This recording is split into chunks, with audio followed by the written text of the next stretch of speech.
നമുക്ക് ഇന്ന് English calligraphy പഠിച്ചാലോ. അപ്പോൾ നമുക്ക് അതിനായിട്ടൊരു ഡയറി വേണം, ഒരു ജെൽ പെൻ വേണം, പിന്നെ കുറച്ച് ബ്രഷ് പെൻ വേണം, പിന്നെ സ്കെയില് പെൻസില് കാര്യങ്ങളൊക്കെ വേറെ വേണം. മെയിനായിട്ട് വേണ്ട സംഭവങ്ങൾ ഇതൊക്കെയാണ്. അപ്പോൾ നമ്മളുടെ ഡയറി എടുക്കാം. ഡയറി എടുത്ത് കഴിഞ്ഞിട്ട് നമ്മൾ കാലിഗ്രഫി പഠിക്കാൻ പോകാണല്ലോ. ഈ വീഡിയോ കാണുന്ന എല്ലാവരും ഇങ്ങനെ കാലിഗ്രഫി പഠിക്കാം എന്നുള്ള ആഗ്രഹത്തോടുകൂടി ഇരിക്കുന്നവരായിരിക്കുമല്ലോ. നമ്മൾ എന്ത് ചെയ്യുക, ഈ ഡയറി തുറന്നിട്ട് ഫ്രണ്ട് പേജിൽ എന്ത് ചെയ്താൽ ഇംഗ്ലീഷ് കാലിഗ്രഫി എന്ന് നിങ്ങളുടേതായൊരു ഡിസൈനിൽ എഴുതി വയ്ക്കാം. ഒരു മോട്ടിവേഷൻ എന്നുള്ള രീതിയിലാണ് നമ്മളിത് ചെയ്യുന്നത്. നമുക്കൊരു തുടങ്ങുമ്പോൾ തന്നെ ഒരു സന്തോഷം വരും. ആദ്യമായിട്ട് ബ്രഷ് പെൻ യൂസ് ചെയ്യുമ്പോൾ എന്ന് പറഞ്ഞാൽ ഇതെൻ്റെ ആദ്യത്തെ വർക്കാണ്. ഇത് ഞാൻ പഠിച്ചപ്പോൾ ഞാൻ ചെയ്ത വർക്കാണ്. അപ്പോൾ ഈ ബ്രഷ് പെനൊക്കെ യൂസ് ചെയ്യുന്നതെന്ന് പറഞ്ഞു കഴിഞ്ഞാൽ ചെയ്യാനൊന്നും പറ്റില്ല. നമ്മൾ ഇപ്പോൾ പെൻസിൽ കൊണ്ടൊക്കെ വരച്ച് അതുകൊണ്ട് കുറേ നേരം ഇട്ടിട്ടൊക്കെ ആയിരിക്കും നമ്മളിത് ചെയ്യുന്നുണ്ടാവുക. അങ്ങനെ ചെയ്തു വയ്ക്കുക.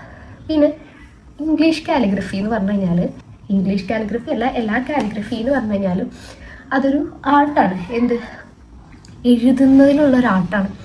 നമ്മൾ ഓരോ അക്ഷരം എഴുതുമ്പോഴും അത് കുറച്ചും കൂടി ഭംഗിയിൽ എഴുതുമ്പോൾ നമ്മളത് കാലിഗ്രഫിയാണ്. അപ്പോൾ ഈ ബ്രഷ് വെച്ചിട്ടോ പെന്ന് വെച്ചിട്ടോ ഒക്കെ നല്ല ഭംഗിയിൽ എഴുതുന്നതിനെയാണ് നമ്മൾ കാലിഗ്രഫി അതെന്ന് പറഞ്ഞൊരു ആർട്ടാണ്. ഓരോ അക്ഷരത്തിൻ്റെയും ഭംഗിയിൽ നമ്മൾ കോൺസെൻട്രേറ്റ് ചെയ്യുകയാണ് ഇവിടെ ചെയ്യുന്നത്. അപ്പോൾ കാലിഗ്രഫി എന്ന് പറഞ്ഞു കഴിഞ്ഞാൽ കലോസ് എന്നും ഗ്രാഫോസ് എന്നും പറഞ്ഞ രണ്ട് ഗ്രീക്ക് വേർഡിൽ നിന്നാണ് കാലിഗ്രഫി എന്ന് പറഞ്ഞിട്ടുള്ള ഒരു വേർഡ് ഉണ്ടായിരിക്കുന്നത്. അത് കലോസ് എന്ന് പറഞ്ഞു കഴിഞ്ഞാൽ ബ്യൂട്ടിഫുൾ എന്നും ഗ്രാഫോസ് എന്ന് പറഞ്ഞു കഴിഞ്ഞാൽ റൈറ്റിംഗ് അല്ലെങ്കിൽ ഡ്രോയിങ് എന്നുള്ള അർത്ഥമാണ് വരുന്നത്. ഈ കാലിഗ്രഫീനെ നമ്മൾ കൈയക്ഷര ശാസ്ത്രം എന്നും അറിയപ്പെടും. ഇനി നമുക്ക് കുറച്ച് എക്സസൈസസ് ആണ് പരിചയപ്പെടാനുള്ളത്. നമ്മൾ ആദ്യം 3 ലൈൻ എടുക്കുക. ഈ 3 ലൈനിൽ ഞാൻ ഈ കാണിക്കുന്ന എക്സസൈസസ് ഏകദേശം ഒരു 5 എണ്ണം ഉണ്ട്.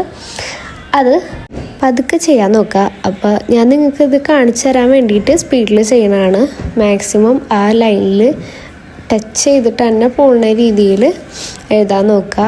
ആദ്യം കുറച്ച് ബുദ്ധിമുട്ടുണ്ടാവും, പിന്നെ പതുക്കെ പതുക്കെ അത് ഫ്ലുവൻ്റ് ആയിക്കോളും. അപ്പോൾ പിന്നെ നമുക്ക് ആ പെന്നും കുറച്ചുകൂടി വഴങ്ങി കിട്ടും.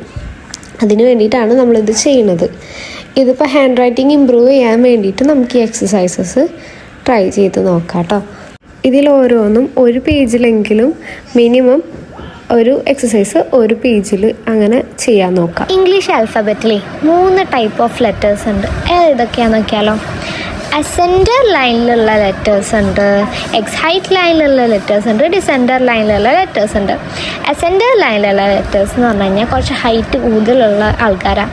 അതായത് ഈ ബി ഡി എച്ച് നമ്മൾ ഈ 4 ലൈനിലൊക്കെ എഴുതുമ്പോൾ ആ മുകളിലത്തെ വരയിൽ വരുന്ന ലെറ്റേഴ്സ് ഇല്ലേ, അതൊക്കെ എല്ലൊക്കെ അതിൽ പെടും. പിന്നെ എക്സ് ഹൈറ്റ് ലൈനിലുള്ള ലെറ്റേഴ്സ് എന്ന് പറഞ്ഞു കഴിഞ്ഞാൽ അധികം മുകളിലോട്ടും പോയിട്ടില്ല അധികം താഴത്തോട്ടും പോയിട്ടില്ലാത്ത ആൾക്കാരാണ്. A C E M N O X അതൊക്കെ അതിൽ പെടുന്ന ആൾക്കാരാട്ടോ. പിന്നെ ഡിസെൻഡർ ലൈനിലുള്ള ലെറ്റേഴ്സ് അവരാണ് ജെ പി ക്യു, അവരൊക്കെയാണ് താഴത്തുള്ള ലെറ്റേഴ്സ് അല്ലേ. അപ്പോൾ അതൊക്കെയാണ് 3 ടൈപ്പ് ഓഫ് ലെറ്റേഴ്സ്. കാലിഗ്രഫിയിലെ ബേസിക് സ്ട്രോക്സ് ഏതൊക്കെയാണെന്ന് നോക്കാം. ഇവിടെ നമുക്ക് കുറച്ച് സ്ട്രോക്സ് ഉണ്ട്. അപ്പ് സ്ട്രോക്ക് ഉണ്ട്, ഡൗൺ സ്ട്രോക്ക് ഉണ്ട്, ഓവർ ടേൺഡ് ഉണ്ട്, അണ്ടർ ടേൺഡ് ഉണ്ട്, കോമ്പൗണ്ട് കർവ് ഉണ്ട്, അങ്ങനെ കുറച്ച് സ്ട്രോക്സ് ഒക്കെ ഉണ്ട്. അപ്പോൾ നമുക്ക് അപ്പ് സ്ട്രോക്ക് എന്താണെന്ന് നോക്കാം. അപ്പ് സ്ട്രോക്ക് എന്ന് പറഞ്ഞു കഴിഞ്ഞാൽ മുകളിലോട്ട്, താഴത്തുനിന്ന് മുകളിലോട്ട് ഇങ്ങനെ വരയ്ക്കാം. അത് നമുക്ക് കട്ടി കുറച്ച് വരച്ചാൽ മതി. ഇനി ഡൗൺ സ്ട്രോക്ക് എന്ന് പറഞ്ഞു കഴിഞ്ഞാൽ മുകളിൽ നിന്ന് താഴത്തോട്ട് വരയ്ക്കുകയാണ്. അത് നമ്മൾ ഇച്ചിരി കട്ടിയിലാണ് വരയ്ക്കുക.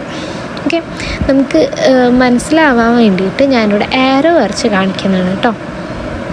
ഇനി ഓവർ ടേൺഡ് എന്ന് പറഞ്ഞാൽ നമ്മൾ ഈ മലയാളത്തിൽ റാ ഒക്കെ എഴുതില്ലേ, അതേപോലെ. അപ്പം നമ്മൾ എന്താ പറഞ്ഞേക്കണേ, താഴത്തേക്ക് വരുമ്പോൾ കട്ടിയാക്കിയിട്ടാണ് വരയ്ക്കേണ്ടത്.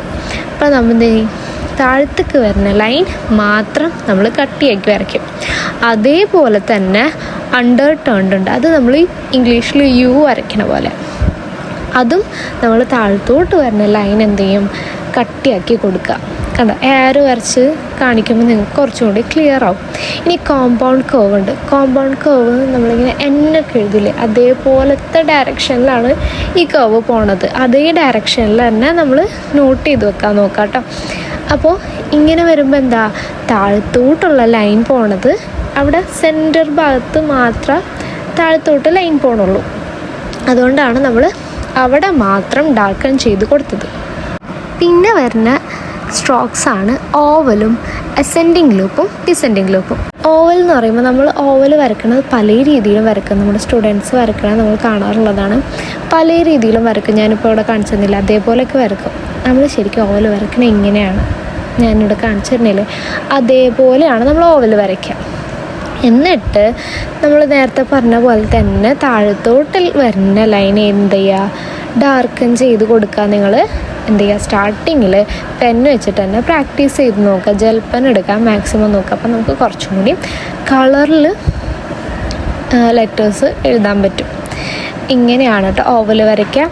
ഇനി അസെൻഡിങ് ലൂപ്പ്. അസെൻഡിങ് ലൂപ്പ് എന്ന് പറഞ്ഞു കഴിഞ്ഞാൽ നമ്മളിങ്ങനെ പി ഒക്കെ വരയ്ക്കില്ലേ, അതേപോലെ പി പോലെയല്ല, നമ്മളിങ്ങനെ ഒരു കൊളുത്ത് പോലെയാണ് ഇട്ട് കൊടുക്കുക. എന്നിട്ട് നമ്മൾ നേരത്തെ ചെയ്ത പോലെ തന്നെ താഴത്തേക്കുള്ള ലൈൻ ഏതാണോ അതിലാണ് നമ്മൾ ഡാർക്കൻ ചെയ്ത് കൊടുക്കുന്നത്. ഞാനിവിടെ ഡയറക്ഷൻ മാർക്ക് ചെയ്യുന്നുണ്ട്, നിങ്ങൾക്കത് സ്ക്രീൻഷോട്ട് എടുത്ത് വെച്ച് നോട്ട് ചെയ്യാവുന്നതേ ഉള്ളൂ കേട്ടോ. പിന്നെ നമ്മൾ വരയ്ക്കുന്നത് ഡിസെൻഡിങ് ലൂപ്പാണ്. ഡിസെൻഡിങ് ലൂപ്പ് ഇതേപോലെ നമ്മൾ വരച്ചത് കണ്ടില്ലേ, ഈ ലൈൻ അങ്ങനെ ആക്കും എന്നല്ല, ലൈനല്ല നമ്മൾ ഡാർക്കൻ ചെയ്ത് കൊടുക്കണം. നമ്മൾ താഴത്തേക്ക് ഏത് ലൈനാണോ വരക്കണത് അതാണ് ഡാർക്കൻ ചെയ്ത് കൊടുക്കുന്നത്. അല്ലാണ്ട് ലൈനാണെന്ന് വിചാരിച്ച് പഠിച്ച് വെക്കരുത്. നമ്മൾ താഴത്തേക്ക് ഇത് വരക്കണോണ്ടാണ് നമ്മൾ ആ ഭാഗം ഡാർക്കൻ ചെയ്ത് കൊടുക്കണം കേട്ടോ. ഈ സംഭവം പഠിച്ചു വെച്ചാൽ തന്നെ നമുക്ക് കാലിഗ്രഫി ചെയ്യാനുള്ള ഏകദേശം ഒരു ഐഡിയ കിട്ടിക്കഴിഞ്ഞു. ഇനി നമ്മൾ ലെറ്റേഴ്സ് പ്രാക്ടീസ് ചെയ്യുമ്പോൾ ഈ സംഭവങ്ങളൊക്കെ നമുക്ക് ഭയങ്കരമായിട്ട് യൂസ്ഫുൾ ആവും. അപ്പോൾ